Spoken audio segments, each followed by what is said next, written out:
जय हिंद विद्यार्थियों, एक बार पुनः आपका स्वागत है हमारे इस दूसरे सत्र में।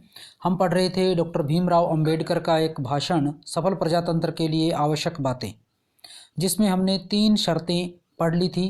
पहली शर्त थी कि प्रत्येक 5 वर्ष बाद चुनाव होने चाहिए, सत्तारूढ़ दल को जनता के बीच जाना चाहिए और उनसे पूछना चाहिए कि क्या आप हमें एक बार पुनः आदेश देते हैं कि हम पुनः सत्ता संभालें, और यदि वो सरकार बिल्कुल ही निकम्मी और नाकारा है तो उसे 5 साल से पहले भी निषेध किया जा सके। दूसरी शर्त इन्होंने बताई है कि एक सशक्त विरोधी पक्ष होना चाहिए जो सरकार की कमियों को उजागर कर सके और उनके घोटालों के बारे में जनता को बता सके। तीसरी शर्त इन्होंने बताई कि कानून के समक्ष सभी लोग बराबर होने चाहिए, किसी को कोई विशेषाधिकार नहीं होना चाहिए, तभी लोकतंत्र सफल हो सकता है। तो प्यारे विद्यार्थियों, अब हम बात करते हैं अंबेडकर जी ने सफल लोकतंत्र के लिए जो चौथी शर्त कही है, उस चौथी शर्त के बारे में हम बात करते हैं। और चौथी शर्त उन्होंने क्या कही है कि विधान संबंधी नैतिकता का पालन करें। विधान संबंधी नैतिकता के पालन की जो बात है वो यहाँ करें तो विधान संबंधी नैतिकता में कहते हैं कि क्या कुछ होना चाहिए। हम विधान संबंधी नैतिकता का पालन करें तो बहुत से लोगों के मन में विधान के लिए बड़ा उत्साह है। मैं उन लोगों में से हूँ जो वर्तमान विधान के एकदम फेंक देने के लिए तैयार हैं। जिस समय उन्होंने भाषण दिया, उन वर्षों में, उन दिनों में जैसा संविधान था या जैसा कानून था उसको नापसंद कर दिया था स्वयं अंबेडकर जी ने। तो नए सिरे से काम करने के लिए कहा, नई रचना करने के लिए कहा।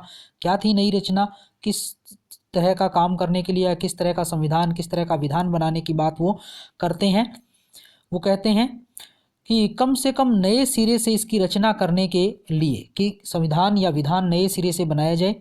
हम यह भूल जाते हैं कि हमारे विधान में कानूनी व्यवस्था तो है, लेकिन हम जिस चीज़ को हम विधान संबंधी नैतिकता कहते हैं उसका अस्थिपंजर मात्र है। कि विधान की नैतिकता जिसे कहा जाता है वो विधान की नैतिकता नहीं है, बल्कि केवल उसका एक अंश मात्र, एक दिखावा मात्र रह गया। अस्थिपंजर, हड्डियों का ढांचा मात्र, मतलब दिखावे के लिए, केवल कहने के लिए नैतिकता रह गई या विधान की मर्यादा रह गई है। इंग्लैंड में यह बात विधान की मर्यादा कहलाती है। लोगों को खेल के नियम का पालन करना ही चाहिए। एक दो बातें जो इस समय मुझे याद आ रही है मैं आपको बताऊं। आपको यह याद होगा कि जब 13 अमेरिकी उपनिवेशों की बगावत की तो उस समय उनका नेता वॉशिंगटन था।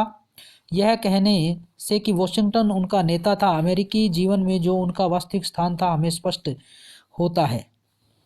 वॉशिंगटन उनका देवता था, वॉशिंगटन एक भगवान था। यदि आप उसका जीवन चरित्र और इतिहास पढ़ें तो आपको मालूम होगा कि विधान की रचना होने पर वॉशिंगटन ही अमेरिका के प्रथम प्रेसिडेंट चुना गया था। तो विद्यार्थियों, यहाँ अमेरिका का उदाहरण देकर के हमें विधान की नैतिकता के बारे में बताया जा रहा है कि विधान की नैतिकता क्या है और कैसे होनी चाहिए। अमेरिका का उदाहरण लिया गया है कि अमेरिका के जो 13 उपनिवेश थे, जब वो स्वतंत्र होने के लिए उन्होंने विद्रोह किया तो उनके नेता थे वॉशिंगटन, या जिन्हें कहा जाता है जॉर्ज वॉशिंगटन। और जब अमेरिका आज़ाद हो गया तो वो अमेरिका के पहले राष्ट्रपति बने। अमेरिका की जनता के मन में उनके प्रति कितनी इज्जत थी, कितना विश्वास था कि वो उसे भगवान की तरह मानते थे। अब देखिए कि आगे हुआ क्या। लेखक कहते हैं कि यदि वॉशिंगटन 10 बार भी प्रेसिडेंट पद के लिए खड़े हुए होते तो सर्वसम्मति से और निर्विरोध वो जीत जाते। उनके सामने कोई भी दूसरा व्यक्ति उस चुनाव लड़ने के लिए तैयार नहीं होता। लेकिन फिर भी देखिए, उन्होंने 10 बार चुनाव लड़ना या 10 बार राष्ट्रपति बनना स्वीकार नहीं किया। लेकिन जब दूसरी बार उनसे खड़ा होने से इनकार कर दिया, तब उनसे कारण पूछा गया तो उनका उत्तर था, दूसरी बार उनसे कहा गया कि आप पुनः राष्ट्रपति बन जाइए, लेकिन उन्होंने मना कर दिया। मना क्यों कर दिया, क्या उत्तर दिया उन्होंने? प्रियवर, आप भूल गए कि हमने इस विधान को किस उद्देश्य की पूर्ति के लिए बनाया था। जो संविधान उन्होंने बनाया था, जो कानून जो देश का बनाया था, वो किस उद्देश्य को लेकर बनाया गया। तो उस उद्देश्य की याद स्वयं वॉशिंगटन जी दिलवाते हैं लोगों को। वो क्या कहते हैं कि हमने यह विधान इसलिए बनाया है कि हम कोई वंश परंपरागत शासन नहीं चाहते थे। अमेरिका में विद्रोह हुआ वो क्यों हुआ? क्योंकि अमेरिका के वो लोग नहीं चाहते थे कि उनका जो शासक है वो वंश परंपरा के अनुसार हो, अर्थात पहले एक कोई शासक बन गया, फिर उसका बेटा, फिर उसका बेटा, फिर उसका बेटा। तो इस तरह का शासन अमेरिका के लोग नहीं चाहते थे, इसलिए इन्होंने इंग्लैंड का जो शासन था उसका विद्रोह कर दिया और स्वतंत्र रहने के लिए उन्होंने प्रयास किया और अंततः उन्हें स्वतंत्रता मिली। जॉर्ज वॉशिंगटन पहले राष्ट्रपति बने, दूसरी बार उन्हें जब राष्ट्रपति बनने के लिए कहा गया तो उन्होंने इसलिए साफ मना कर दिया कि वो वंश परंपरा के आधार पर कोई शासक नहीं चाहते हैं। आज आपने मुझे शासक बनाया, कल को मेरे पुत्रों को बनाएंगे, फिर उनके पुत्रों को बनाएंगे, तो ऐसा वो नहीं चाहते हैं। वो ये भी नहीं चाहते कि यहाँ कोई डिक्टेटर अर्थात कोई तानाशाही शासन आए। यदि इंग्लैंड के राजा की अधीनता त्याग कर हम लोग अपने देश में आकर भी मुझे ही प्रतिवर्ष प्रति काल विभाग अपना प्रेसिडेंट बनाए रहने लगे, मेरी ही पूजा करने लगे, तो आपके सिद्धांतों का क्या होगा? तो उन्होंने कहा कि हम जिस सिद्धांत को लेकर चले थे फिर तो वो सिद्धांत ही समाप्त हो जाएगा, निर्मूल हो जाएगा, इसलिए मैं ही बार बार राष्ट्रपति नहीं बनना चाहता हूँ। आप मुझे ही इंग्लैंड के राजा का स्थानापन्न बना देना चाहते हैं कि अगर इस तरह से हुआ, आप मुझे ही राष्ट्रपति बनाएंगे, तो ये तो वही बात होगी कि इंग्लैंड के राजा को हटा दिया गया, मुझे बना दिया गया, लेकिन नियम वही रह गया, इसलिए इस नियम को भी बदलना होगा। तब आप कह सकते हैं कि आपने अपने अधिकार के प्रति विद्रोह किया है। उसने कहा, आपका मेरे प्रति जो विश्वास है, जो भक्ति भाव है, उसके कारण आप चाहे मुझ पर दूसरी बार प्रेसिडेंट बनने के लिए दबाव डालने पर मजबूर हो, लेकिन जब मैंने ही इस सिद्धांत का प्रतिपादन किया है कि हमें वंशानुगत शासन नहीं चाहिए, तो मुझे आपकी भक्ति भावना के वशीभूत होकर भी दूसरी बार खड़ा नहीं होना चाहिए। तो वॉशिंगटन महोदय ने स्वयं मना कर दिया कि चाहे आप अपनी भावनाओं के कारण कितने भी मजबूर क्यों ना हो, लेकिन मैं नहीं चाहता कि मैं दूसरी बार राष्ट्रपति बनूं। जो सिद्धांत मैंने बनाया था, जो नियम मैंने प्रतिपादित किया था, उस नियम को मैं नहीं तोड़ना चाहता। एक अन्य उदाहरण भी यहाँ पर लेखक देना चाहते हैं। एक दूसरा उदाहरण है कि आप 8वें एडवर्ड ड्यूक ऑफ विंडसर को जानते हैं, जिनका संपूर्ण चरित्र क्रमशः टाइम्स ऑफ इंडिया में छपा है। मैं गोलमेज सम्मेलन में गया था, उस समय वहाँ बड़ा भारी विवाद चल रहा था। प्रश्न यही था कि क्या राजा को अपनी पसंद की किसी सामान्य स्थिति की औरत से शादी करने का अधिकार है, कि राजा जो है वो किसी राज परिवार की किसी कन्या से या किसी स्त्री से विवाह करे या किसी सामान्य परिवार की किसी महिला से भी विवाह कर सकता है। ये एक बड़ा प्रश्न था, और प्रश्न कब था? गोलमेज सम्मेलन के दौरान वहाँ इंग्लैंड में ये एक बड़ा प्रश्न चल रहा था। ये भारत की आज़ादी से पहले की बात है विद्यार्थियों। तो उस समय, और फिर उस प्रश्न का क्या हुआ देखिए, जबकि वह यह भी नहीं चाहता कि वह औरत रानी मानी जाए, भी वो शादी करना चाहता है लेकिन वो रानी मानी जाए, उसे रानी स्वीकार किया जाए न किया जाए, इस बात से राजा को कोई सरोकार नहीं है, अथवा इसे इतनी भी व्यक्तिगत स्वतंत्रता नहीं कि उसे ऐसा करने के लिए सिंहासन का त्याग ही करना पड़ेगा, कि राजा को सिंहासन का त्याग करना पड़ेगा अगर वो शादी करता है तो। इस बात से भी उन्हें कोई फर्क नहीं पड़ रहा। श्री वाल्डवेन बादशाह के उस औरत से शादी करने का विरोधी था। उस समय इंग्लैंड का जो प्रधानमंत्री था उनका नाम था वाल्डवेन, और वो नहीं चाहता था कि बादशाह ऐसी किसी औरत से शादी करे जो एक साधारण परिवार से है। वह किसी तरह राजी नहीं हो सकता था। जो वाल्डविन थे, प्रधानमंत्री थे, वो राजा के इस विवाह से खुश नहीं थे और किसी भी तरह से राजा को ऐसा करने के लिए वो रोक देना चाहते थे। तो वाल्डविन ने कहा, यदि तुम मेरा कहना नहीं मानते तो तुम्हें राजगद्दी छोड़नी पड़ेगी। वाल्डविन ने क्या कहा कि हे राजा, यदि आपने मेरी बात नहीं मानी, आपने इस औरत से विवाह किया, तो आपको राजगद्दी छोड़ देनी पड़ेगी। इसके बाद आगे क्या हुआ? हमारा मित्र चर्चिल 8वें एडवर्ड का मित्र था, उसे उत्साहित कर रहा था। उस समय मजदूर दल विरोधी दल में था, उसका न बहुमत न था। अब देखिए हुआ क्या, जो वाल्डविन थे वो राजा प्रधानमंत्री थे, राजा दूसरी शादी करना चाहता था एक साधारण महिला से, और दूसरी तरफ जो मजदूर दल था, विपक्षी दल था, उसका नेता था चर्चिल। जो कि राजा का मित्र था और राजा को इसके लिए तैयार कर रहा था कि तुम दूसरी शादी कर लो उस साधारण महिला से। अब ऐसा क्यों किया जा रहा था, यही सारी समझने वाली बात है विद्यार्थियों कि लेखक इस घटना से हमें क्या समझाना चाहता है। लेखक ये समझाना चाहता है कि मजदूर दल के पास बहुमत नहीं था। तो लेखक कहते हैं मुझे अच्छी तरह से याद है कि मजदूर दल ने इस बात पर गंभीरता से विचार किया था कि क्या यह अच्छा न होगा कि इसी बात को लेकर श्री बाल्डविन को हराने की कोशिश की जाए, क्योंकि राजा के प्रति वफादार होने के कारण अनुदार दल के बहुत से लोग उनका साथ देने के लिए तैयार हो सकते थे। अब जो चर्चिल थे वो ये चाहते थे कि मैं राजा के पक्ष में हूँ, बाल्डविन जो प्रधानमंत्री है उनके साथ जो मंत्री या दूसरे सांसद हैं उनमें से कुछ राजा के वफादार हैं, वो भी मेरे साथ आ मिलेंगे। और अगर ऐसा हो जाएगा तो जो अनुदार दल की सरकार है या बाल्डविन की सरकार है वो अल्पमत में आ जाएगी, सरकार गिर जाएगी और मैं प्रधानमंत्री बन जाऊंगा, ऐसा चर्चिल चाहते थे जो मजदूर दल के नेता थे। तो यहाँ विद्यार्थियों कहानी कुछ इस तरह से भी किसी भी तरह से सरकार को गिराया जाए और अपने दल की सरकार बनाई जाए। लेकिन लेखक क्या बता रहे हैं कि लेकिन मुझे याद है कि स्वर्गीय प्रोफेसर लास्की ने हेराल्ड में कई लेख लिखकर मजदूर दल के ऐसे किसी प्रयास की निंदा की। तो जो प्रोफेसर लास्की थे एक बहुत बड़े राजनीतिज्ञ थे, बहुत बड़े विद्वान थे। उन्होंने हेराल्ड नामक पत्र में कई सारे लेख लिखे और उन लेखों में उन्होंने ये कहा कि मजदूर दल को अर्थात चर्चिल को ऐसा कोई काम नहीं करना चाहिए जिससे बाल्डविन की सरकार गिर जाए। ऐसा क्यों नहीं करना चाहिए, इसका भी उत्तर दिया गया है।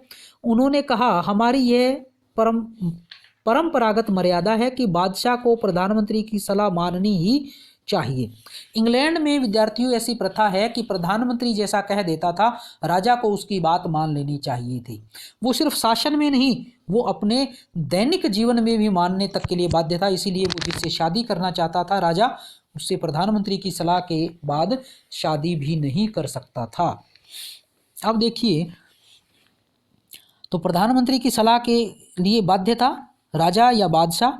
यदि हम इस प्रश्न को खड़ा करेंगे कि श्री बाल्डविन को हरा देंगे तो ऐसा करना हमारी गलती होगी, क्योंकि ऐसा करने से बादशाह को ही बल मिलेगा।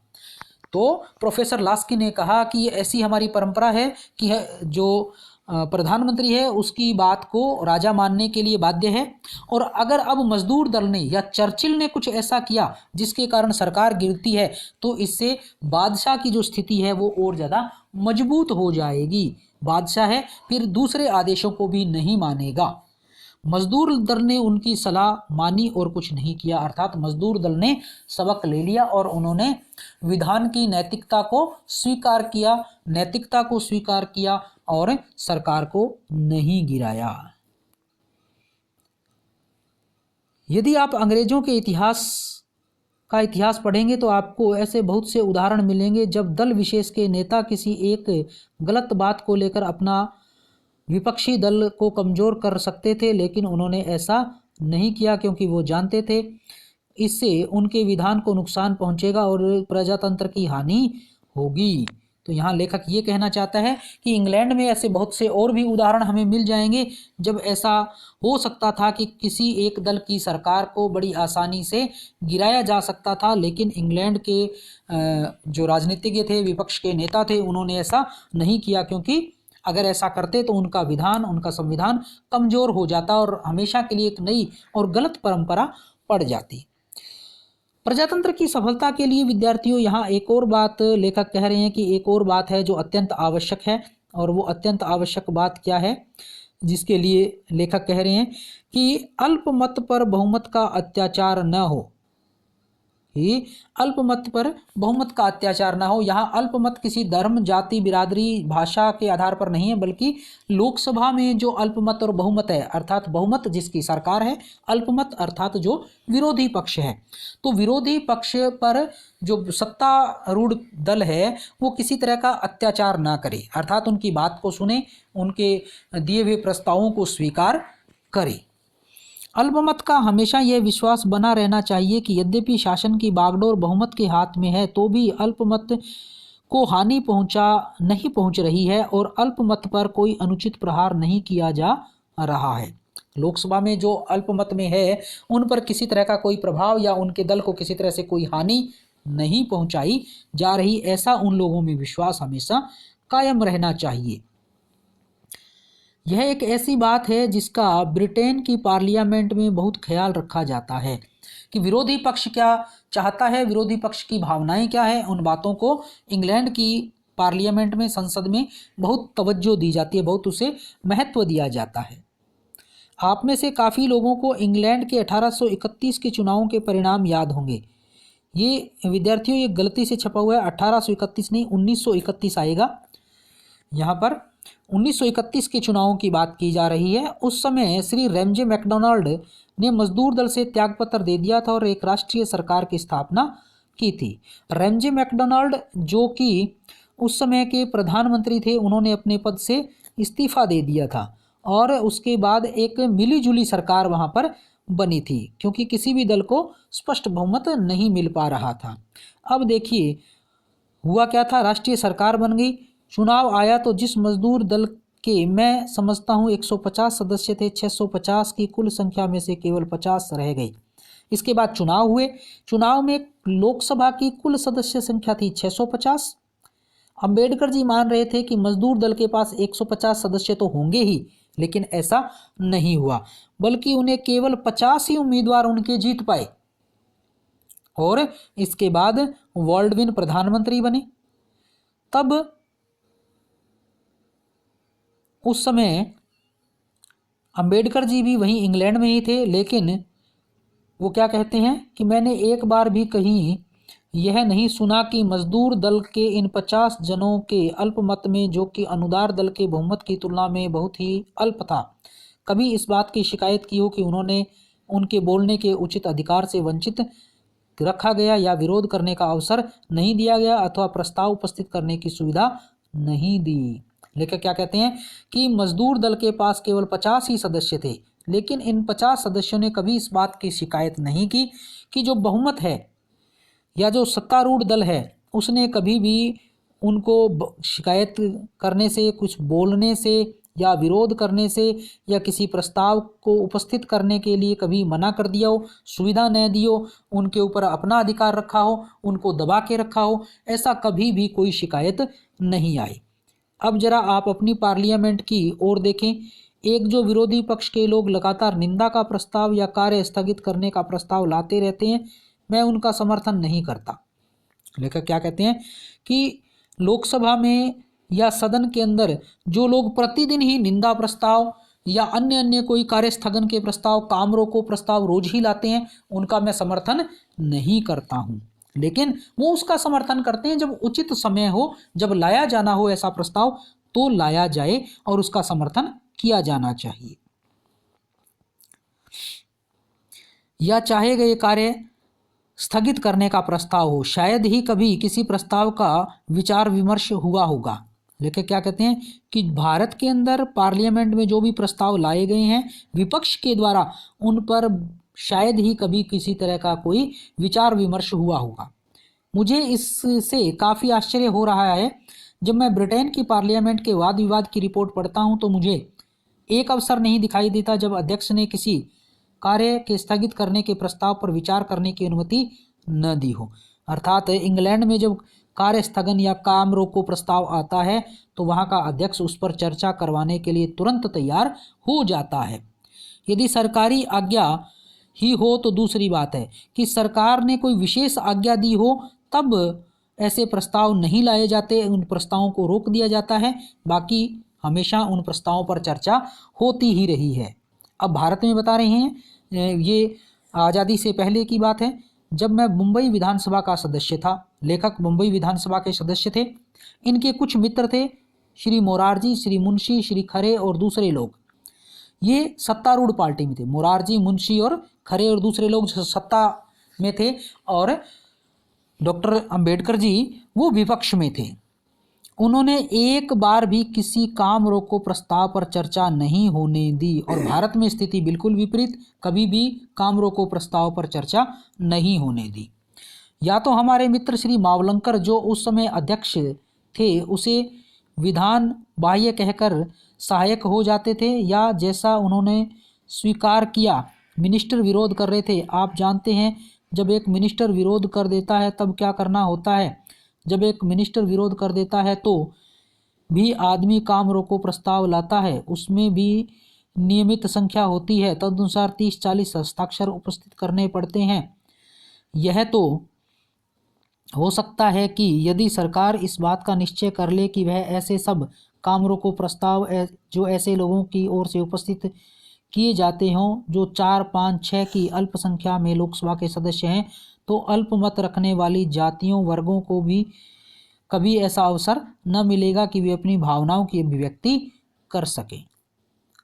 तो यहाँ लेखक ये कहना चाहता है कि हमारे जो मित्र थे वो जो सत्ता में थे वो कभी भी इस तरह का प्रस्ताव पर, काम रोको प्रस्ताव पर, निंदा प्रस्ताव पर चर्चा ही नहीं होने देते थे, क्योंकि वो या तो कह देते थे कि स्पीकर अभी सदन में नहीं है, या वो ये कह देते थे कि जो मंत्री है इस विभाग का, जिस विभाग से संबंधित आपकी बात है तो उस विभाग का मंत्री है वो मना कर रहा है। तो लेखक ये कहते हैं कि ये तो ठीक वैसा ही हुआ कि किसी पक्ष के या किसी दल के 4, 5, 6 सदस्य हों और उन 4, 5, 6 सदस्यों के द्वारा लाया गया प्रस्ताव है वो कभी भी सदन में नहीं रखा जा सकता। अगर ऐसा होता रहा तो देश में फिर वो जो अल्पमत में जो जातियां हैं, जो वर्ग हैं, उनकी बात भी कभी नहीं सुनी जा सकेगी। इन अल्पमत में इस प्रकार की विधान विरोधी विद्रोही भावना पैदा होने लगती है, इसलिए यह आवश्यक है कि बहुमत को कोई ऐसा काम न करे जिससे अल्पमत के प्रति उसका निरंकुश व्यवहार कहा जा सके। लेखक कहता है कि यदि बहुमत है वो इसी तरह से चर्चाएं नहीं करने देगा, अल्पमत को अपनी बात रखने नहीं देगा, तो जो अल्पमत के लोग हैं वो विधान के प्रति विद्रोही भावना उनके मन में आएगी। वो ये सोचेंगे कि ये कानून ही नकारा है, ये कानून बेकार का है, ये कानून किसी काम का नहीं है। इसलिए लेखक कहते हैं कि बहुमत को ये करना चाहिए कि उसका व्यवहार ऐसा लगे कि जैसे वो निरंकुश नहीं है बल्कि सबको साथ लेकर चलने वाला है। एक बात यहाँ और कहना चाहते हैं लेखक कि एक बात और कहूँ उसके बाद अपना भाषण बंद कर दूँ। मैं समझता हूँ कि प्रजातंत्र की सफलता के लिए यह आवश्यक है कि समाज नैतिक नियमों का पालन करे। कुछ ऐसा हुआ कि राजनीति शास्त्र के आचार्यों ने शायद प्रश्न के इस पहलू पर कभी विचार ही नहीं किया है। नैतिकता की बात लेखक करते हैं कि नैतिक नियमों का पालन भी होना चाहिए। प्रजातंत्र की सफलता के लिए नैतिक नियमों का पालन होना चाहिए, लेकिन राजनीति शास्त्र में इस तरह की किसी नीति की बात नहीं की जाती है। राजनीति शास्त्र की पुस्तकों में विद्यार्थियों कहीं भी नीति की बात नहीं की जाती है, क्योंकि लोगों का क्या मानना है कि अगर नीति की बात करेंगे तो राजनीति नहीं हो पाएगी। नीति से मतलब यहाँ कानून के अनुसार, न्याय के अनुसार, सभी के हित के अनुसार कोई बात हो उसी को किया जाए। तो राजनीति विज्ञान के जो विद्वान हैं वो क्या कहते हैं कि अगर ऐसी बात करेंगे तो फिर राजनीति नहीं हो पाएगी। उनकी दृष्टि में नीति परायण होना एक बात है और राजनीति दूसरी बात। आप राजनीति सीख सकते हैं लेकिन नीति के विषय में कोरे अज्ञानी बने रह सकते हैं, मानो राजनीति बिना नीति के ही सफल हो सकती हो। तो राजनीति विज्ञान या राजनीति के जो विद्वान हैं, मर्मज्ञ व्यक्ति हैं, वो राजनीति और नीति दोनों को अलग अलग मानते हैं। वो कहते हैं कि जो राजनीतिज्ञ हैं उन्हें नीति से कोई सरोकार नहीं होना चाहिए। लेकिन लेखक क्या कहते हैं, मुझे तो यह एक आश्चर्य में डालने वाली स्थापना मालूम होती है जो प्रजातंत्र में होता क्या है। हम एक स्वतंत्र सरकार में प्रजातंत्र की चर्चा प्राय करते हैं। स्वतंत्र सरकार से हमारा क्या अभिप्राय है? इसका मतलब है कि जीवन के विशाल क्षेत्र में लोग बिना कानून के हस्तक्षेप के अपना रोज का कारोबार चला सकें, और यदि कानून बनाना पड़े तो कानून बनाने वाले का यह विश्वास है कि वह समाज विशेष इतना सदाचार परायण अवश्य होगा कि उसमें उस कानून का पालन हो सके। जिस एक आदमी ने प्रजातंत्र के इस पहलू पर भी ध्यान दिया मैं समझता हूँ कि लास्की महाशय हैं। क्या कहा गया है कि नीति का मतलब क्या है, कि नीति का मतलब ये है कि एक ऐसा कानून बनाया जाए जिससे कि उस कानून के दायरे में आने वाले सभी लोग अपने प्रत्येक कार्य हैं, प्रत्येक व्यापार हैं, वो बड़ी शांति और शालीनता के साथ कर सके, उन्हें किसी तरह की कानूनी दाव पेचों में न फंसना पड़े। और ये जो कानून बनाए जाते हैं, जो कानून बनाने वाले लोग हैं, वो भी यही सोचकर बनाते होंगे कि इस कानून के दायरे में जो लोग आएंगे वो इतने सदाचार परायण, इतने सभ्य लोग होंगे कि वो कानून का पालन अच्छी तरह से कर सकेंगे। और इस तरह का विचार जो दिया है वो एक ही व्यक्ति है जिनका नाम है लास्की। उन्होंने ये ऊपर की बात कही है विद्यार्थियों कि कानून कैसा होना चाहिए, ऐसा जिसका पालन सभी लोग आराम से कर सकें। और वो लोग कैसे होंगे, वो लोग सभ्य होंगे, सदाचार परायण अवश्य होंगे। अपने ग्रंथ में उन्होंने स्पष्ट लिखा है कि प्रजातंत्र में यह मानकर चला जाता है कि समाज नीतिपरायण है। यदि समाज नीतिपरायण न हो तो प्रजातंत्र टिका नहीं रह सकता, जैसा इस समय हमारे अपने देश में हो रहा है। तो लास्की महोदय ने लिखा है कि समाज जो है वो नीतिपरायण है, और अगर समाज नीतिपरायण न होगा तो फिर कोई भी शासन व्यवस्था, विशेषतया प्रजातंत्र, नहीं टिक सकता। क्योंकि अगर समाज में नीति नियमों के पालन करने वाले लोग नहीं होंगे तो बहुत से ऐसे कानून हैं जिनमें सभी का हित नहीं है, कुछ लोगों का हित भी हो सकता है। और अगर ऐसा होगा तो फिर वो लोग विद्रोह कर देंगे, लेकिन हर समाज में विद्रोह नहीं होता है विद्यार्थियों। जैसा कानून आता है, जैसा कानून बनाया गया है, उसका लोग पालन करते हैं। क्यों? क्योंकि लोग नीतिपरायण हैं, लोग सभ्य हैं, इसलिए पालन करते हैं। अन्यथा वो कभी के इसका विरोध कर सकते थे, कभी के हथियार उठा सकते थे, लेकिन वो हथियार नहीं उठाते हैं। अंतिम बात मेरे मत के अनुसार जिसके बिना प्रजातंत्र का काम नहीं चल सकता वह है कि लोगों में सार्वजनिक अंतरात्मा हो। सार्वजनिक अंतरात्मा के लिए लेखक क्या कहता है कि किसी पर भी अत्याचार हो, दूसरे सब लोग जो उसके संपर्क में हैं वो उस अत्याचार का मुकाबला करने के लिए उसके साथ आए। इसमें कोई संदेह नहीं कि कुछ न कुछ अन्याय हर देश में होता है, लेकिन अन्याय की मात्रा समान नहीं है। प्रत्येक जगह जो अन्याय होता है वो कहीं कम है और कहीं ज़्यादा है। कुछ देशों में अन्याय का प्रभाव बहुत अधिक है, कुछ ऐसे भी हैं जो अन्याय के बोझ से एकदम पिसे जा रहे हैं बिना किसी कठिनाई के। हम इंग्लैंड के यहूदियों की बात ले सकते हैं। तो विद्यार्थियों, यहाँ लेखक ने इंग्लैंड के जो यहूदी समाज के लोग हैं, यहूदी धर्म को मानने वाले लोग हैं, उनका उदाहरण दिया है और कहा है कि इन लोगों को कुछ ऐसे अन्यायों को सहन करना पड़ा है जिन्हें ईसाइयों को कभी सहन नहीं करना पड़ा। तो इंग्लैंड में यहूदियों को जिन कष्टों को सहन करना पड़ा है, ईसाइयों को वहाँ ऐसे कष्टों को सहन नहीं करना पड़ा। इसका ये परिणाम यह हुआ कि अन्याय के विरुद्ध केवल यहूदी लोगों को ही संघर्ष करना पड़ा। इंग्लैंड के ईसाइयों ने कभी उनकी मदद नहीं की। तो यहाँ देखिए, अत्याचार यहूदियों पर किया जा रहा है, मदद किसने नहीं की? अंग्रेजों ने नहीं की या ईसाइयों ने नहीं की।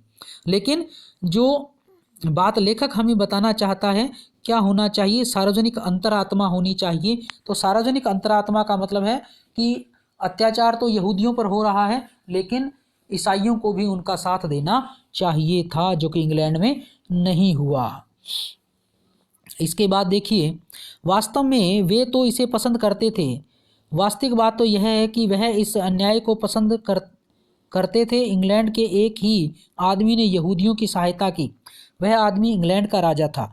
यह बात असाधारण लगेगी, लेकिन इसका कारण भी असाधारण था, और वह यह था, पुराने ईसाई कानून के अनुसार कोई यहूदी बच्चा अपने मृत पिता की जायदाद का उत्तराधिकारी नहीं हो सकता था। तो इंग्लैंड में ईसाइयों ने यहूदियों को कभी भी सहायता नहीं की उनके प्रति हो रही किसी भी तरह के अत्याचार के लिए, लेकिन वहाँ के राजा ने यहूदियों का साथ दिया। क्यों दिया? क्योंकि ईसाइयों का एक कानून था कि कोई भी यहूदी का बच्चा अपने पिता की मृत्यु के बाद वहाँ की उसकी संपत्ति में उसका हिस्सा नहीं हो सकता था। तो संपत्ति पर हिस्सा किसका होगा? अब संपत्ति का अधिकारी कौन होगा? तो उस यहूदी की संपत्ति का अधिकारी राजा हो जाता था। इसलिए राजा यहूदियों का साथ दे रहा था। क्यों? आगे इस बात को लेखक ने समझाया है। क्या कह रहे हैं कि किसी और कारण से नहीं, केवल इसी कारण से कि वह यहूदी था। कोई और कारण नहीं है कि संपत्ति में उसे हिस्सा क्यों नहीं मिलेगा। उसे संपत्ति में इसलिए हिस्सा नहीं मिलेगा क्योंकि वह यहूदी संप्रदाय से था, यहूदी धर्म को मानने वाला था, इसलिए वहाँ इंग्लैंड में उसे अपने मृत पिता की संपत्ति में से हिस्सा नहीं मिलेगा। अब इसके बाद क्या होगा, जो भी बची कुछ संपत्ति हो राज्य की ओर से, उसका हकदार राजा होने के कारण वह संपत्ति राजा के अधिकार में चली जाती थी। तो इंग्लैंड में ये कानून था कि यहूदी कोई व्यक्ति मर गया तो उसकी संतान को संपत्ति नहीं मिलनी थी, बल्कि वो संपत्ति राजा के हक में चली जाती थी। राजा को यह सब अच्छा लगता था। वह प्रसन्न था जब किसी मृत यहूदी की संतान अथवा अपना प्रार्थना पत्र लिए राजा के पास पहुंचती थी तो राजा उसके मृत पिता की जायदाद में से थोड़ा सा कुछ उसको दे देता और शेष अपने लिए रख लेता था। तो राजा को उस यहूदी की संपत्ति मिल जाती थी, इसलिए राजा ने यहूदियों का साथ दिया या उस संघर्ष में उनके वो साथ रहे। लेकिन जैसा मैंने कहा कि कभी किसी अंग्रेज ने यहूदियों की मदद नहीं की और यहूदियों को अपनी मुक्ति के लिए स्वयं संघर्ष करना पड़ा। सार्वजनिक अंतरात्मा न होने के कारण या न होने का एक उदाहरण है, सार्वजनिक अंतरात्मा उस अंतरात्मा को कह सकते हैं जो हर अन्याय को देखकर विचलित हो उठती है। तो ऊपर की जो बात है, यहूदियों का जो उदाहरण दिया गया है वो सार्वजनिक अंतरात्मा न होने की अंतर्गत उदाहरण दिया गया है। और यहाँ अब सार्वजनिक अंतरात्मा के लिए बताया गया है कि सार्वजनिक अंतरात्मा क्या है। उस अंतरात्मा को कह सकते हैं जो अन्याय देखकर, जो हर अन्याय को देखकर विचलित हो उठे, वो जो आत्मा है वो सार्वजनिक अंतरात्मा है। अर्थात किसी पर भी अन्याय हो रहा हो लेकिन उसका साथ दे, उसके लिए व्याकुल हो जाए, उसके लिए अधीर हो जाए, वही आत्मा सार्वजनिक अंतरात्मा है। वह इस बात की परवाह नहीं करती कि उस अन्याय का शिकार किसे होना पड़ रहा है। इसका मतलब यह हुआ कि चाहे उसे व्यक्तिगत रूप से उस अन्याय से कष्ट होता हो या न होता हो, जब कोई भी उस अन्याय का भाजन हो, उसे उस अन्याय से मुक्ति दिलाने के लिए उसे कंधे से कंधा मिलाकर खड़ी हो जाती है। कि जो आत्मा किसी के भी प्रति सहानुभूति रखती है, किसी के प्रति अन्याय हो रहा होता है तो उसका साथ देता है, वो ऐसी आत्मा सार्वजनिक अंतरात्मा कहलाती है। कोई भी अन्याय का भाजन हो, अर्थात अन्याय किसी के भी प्रति हो, किसी स्त्री के प्रति हो, किसी गरीब के प्रति हो, किसी अमीर के प्रति हो, किसी भी धर्म, जाति, संप्रदाय, काले गोरे, किसी के भी प्रति हो, वो उसका विरोध करे। आगे फिर से एक उदाहरण दक्षिण अफ्रीका का दिया है लेखक ने कि आप दक्षिण अफ्रीका का उदाहरण एकदम ताज़ा उदाहरण है। वहाँ जो लोग कष्ट पा रहे हैं वे भारतीय हैं क्या? नहीं है। श्वेत चमड़ी वालों को कुछ असुविधा नहीं है तो भी रेवेंट स्कॉट जो श्वेत चमड़ी वाला है इस अन्याय के विरुद्ध अपनी पूरी ताकत खर्च कर रहा है। भारतीय समुदाय और वहाँ के जो स्थानीय निवासी है उनके साथ बहुत ज़्यादा भेदभाव दक्षिण अफ्रीका में किया जाता रहा है। रंग भेद की नीति के लिए ये देश बदनाम रहा है बच्चों। तो वहाँ पर एक श्वेत चमड़ी वाले अर्थात एक गोरा व्यक्ति, अंग्रेज व्यक्ति है रेवरेंड स्कॉट, जो स्वयं श्वेत चमड़ी का अर्थात गोरा है, लेकिन फिर भी वो भारतीयों के लिए या अश्वेत लोगों के लिए बहुत ज़्यादा संघर्ष कर रहा है। पिछले दिनों मैंने पढ़ा कि बहुत से लड़के लड़कियों ने जो स्वयं श्वेत जातियों के है भी दक्षिण अफ्रीका में भारतीयों के संघर्ष में भाग लिया। तो बहुत से गोरे लोग हैं जिन्होंने भारतीय लोगों के पक्ष में संघर्ष किया है। तो ये सार्वजनिक अंतरात्मा है, यही सार्वजनिक अंतरात्मा कहलाती है। मैं कोई ऐसी बात नहीं करना चाहता जो आपको व्यर्थ चोट पहुंचे, लेकिन कभी कभी मैं सोचता हूं कि हम कितने भुलक्कड़ हैं। हम दक्षिण अफ्रीका की चर्चा करते हैं, मैं अपने मन में सोचता हूं कि हम जो दक्षिण अफ्रीका पृथक्करण की नीति के विरुद्ध इतना बायबेला मचाते हैं, जानते हैं कि हमारे हर गाँव में दक्षिण अफ्रीका है, वह वहाँ है, हमें केवल जाकर उसे देखने की ज़रूरत है। हर गांव में दक्षिण अफ्रीका है, लेकिन तब भी मैंने शायद ही किसी को देखा कि जो स्वयं दलित वर्ग का न हो, लेकिन तब भी दलित वर्ग का पक्ष लेकर उठ खड़ा हो। क्यों? क्योंकि यहाँ सार्वजनिक अंतरात्मा नहीं है। अब लेखक भारत की वास्तविक स्थिति को बताता है कि भारत के हर गांव में दक्षिण अफ्रीका जैसी स्थिति है, अर्थात भारत के हर गांव में दलितों के साथ इसी तरह का बुरा व्यवहार किया जाता है। लेकिन कोई भी जो उच्च जाति का है, जो दलित नहीं है, वो कभी भी दलितों के पक्ष में कुछ भी नहीं बोलता है, दलितों के लिए कभी अपनी आवाज़ नहीं उठाता है, क्योंकि भारतीय लोगों में सार्वजनिक अंतरात्मा की भावना नहीं है। और लेखक कहता है यदि ऐसा ही होता रहा तो हम अपने में और अपने भारत में ही कैदी बने रहेंगे, अर्थात हम अपने ही देश में रह जाएंगे, हमारा विकास नहीं हो सकेगा। अल्पमत वाले जो इस अन्याय के तले पिस रहे हैं, बहुमत वालों से कभी किसी प्रकार की सहायता न प्राप्त करेंगे जिससे वे इस अन्याय से मुक्त हो सके।